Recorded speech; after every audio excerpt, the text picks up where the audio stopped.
Paz do Senhor Jesus, quero deixar uma palavra ao seu coração, quero ler no livro de Jeremias, no capítulo 29, versículo 11, diz o seguinte: Porque eu bem sei os pensamentos que penso de vós, diz o Senhor, pensamentos de paz e não de mal, para vos dar o fim que esperais. Então, versículo 12, me invocareis e ireis e orareis a mim, e eu vos ouvirei. E buscar-me-eis e me achareis quando me buscardes de todo o vosso coração. Versículo 13, né? O profeta Jeremias, ele é conhecido como o profeta das lágrimas, né? O profeta chorão, porque ele escreve o livro de Jeremias e o livro de Lamentações. Ele sabia que Deus iria trazer, né, um juízo iminente. E ele vive parte, né, desse juízo de Deus ao povo de Israel, que já estava estabelecido na Terra Prometida, que muitos reis, né, já haviam feito coisas que desagradavam muito a Deus. E Deus, então, uma forma de restaurar o povo de Israel, que na verdade nesse instante só tinha Jerusalém, e duas tribos que permaneceram oscilando, fiéis em alguns momentos, dependendo de alguns reis, né? E a tribo e o povo de Israel, que eram as 10 tribos, né? Que houve a divisão com Roboão, né? Ficando em Jerusalém, no Reino Sul, apenas a tribo de Judá e a tribo de Benjamim. E 10 tribos se rebelaram, né? E a partir daquela rebeldia com Jeroboão, eles nunca conseguiram ser fiéis a Deus. Então eles depois foram dominados pelos assírios, né? E aí vem que ela teve capital depois em Samaria, né? E aí vem a questão dos samaritanos não se dar bem com os judeus, por causa dessa mescla aí dos assírios, né? E nesse período da história, nós vemos o povo de Israel, o povo de Deus, né? Os judeus, sendo escravizados por Nabucodonosor.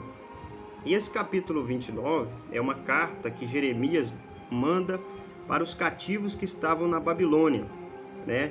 Existiam lá na Babilônia, quando eles foram levados, falsos profetas dizendo que aquele cativeiro iria durar muito pouco, né?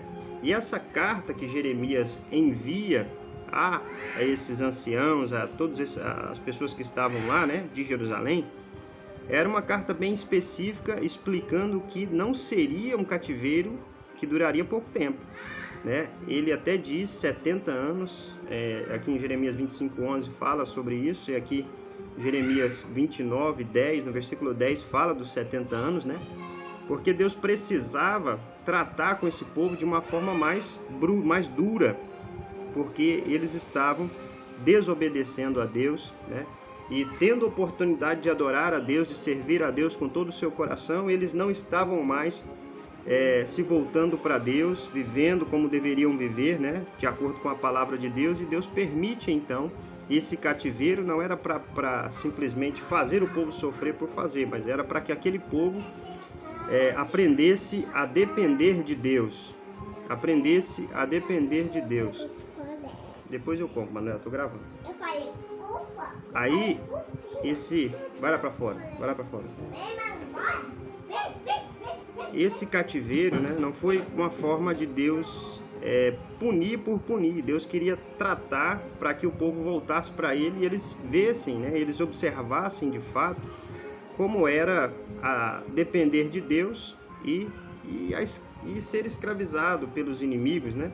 Mas ele, em um dado momento, quando completasse esses 70 anos, Deus permitiria que eles novamente voltassem a servir a Deus com todo o seu coração, e Deus iria restaurar esse povo, né? Porque o desejo de Deus é esse que diz no versículo 11, né? Quando nós observamos esse capítulo de uma forma geral, né?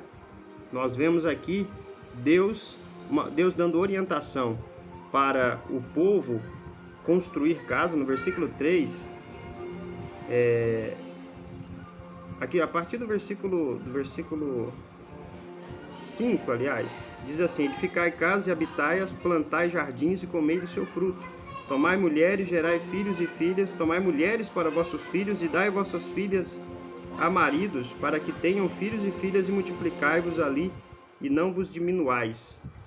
Então a ordem de Deus era para que eles continuassem a vida normalmente lá, né? Porque esse cativeiro iria durar esses 70 anos, né? E mais, era para eles orarem pela paz da Babilônia, né? Então, no versículo 7 diz, ó, procurai a paz da cidade para onde vos fiz transportar e orai por ela ao Senhor, porque a sua paz, né? Na sua paz vós tereis paz.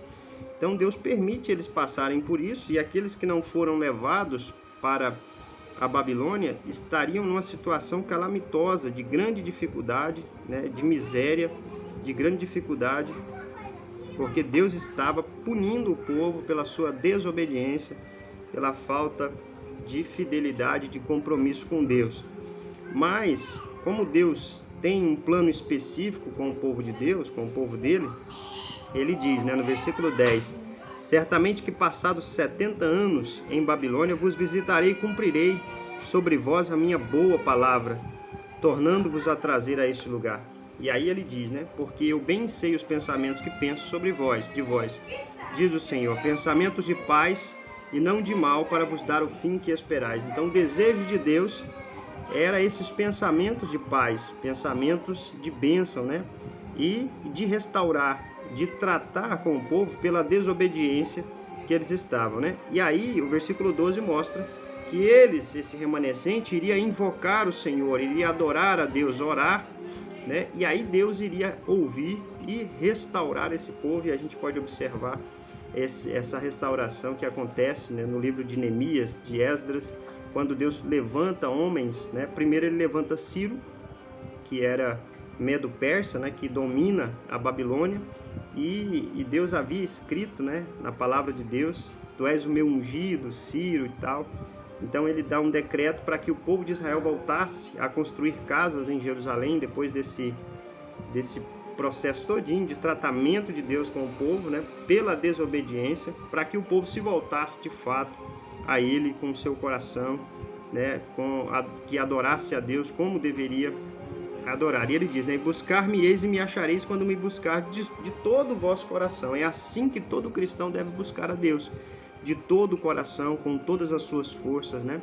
E nós não podemos deixar com que o pecado domine a nossa vida, porque a desobediência do cristão leva ele a passar por sofrimentos, assim como os incrédulos, né, aqueles que não servem a Deus, os gentios passam, porque eles, ao invés de servir a Deus com todo o seu coração, em obediência à palavra de Deus, às vezes o cristão deixa de orar, deixa de buscar a Deus e passa a viver dominado pelo pecado ou o embaraço. E Deus permite, né, nós passarmos por dificuldades porque nós não estamos buscando a Deus como deveria. Assim, nós temos o exemplo do povo de Israel, do povo de Deus, que precisou passar por um momento de grande dificuldade, esses 70 anos de cativeiro, de grande dificuldade, por desobedecer a Deus, por não buscar a Deus com todo o seu coração. Depois Deus permitiu que eles voltassem, né, depois de toda aquela humilhação, de todo aquele período de grande sofrimento e miséria, de grande dificuldade, né, vivendo na Babilônia. Nós vemos nesse período tanto Jeremias, né, como Daniel, como Misael, Azarias, que eles vivem lá na Babilônia, né? Então, um período totalmente de grande dificuldade, mas mesmo assim, muitas pessoas conseguiram ser fiéis a Deus, mesmo sofrendo. Eu acho interessante o que Abacuque diz, né? Abacuque também é contemporâneo de Jeremias, de Daniel, e ele diz assim, ainda que a figueira não floresça, que não haja fruto na videira e o produto da oliveira minta, eu me alegrarei no Senhor, né? Porque ele sabia que tudo isso que eles estavam passando não era a maldade de Deus, mas era a consequência das suas desobediências. O povo desobedeceu a Deus e Deus trouxe o juízo, né?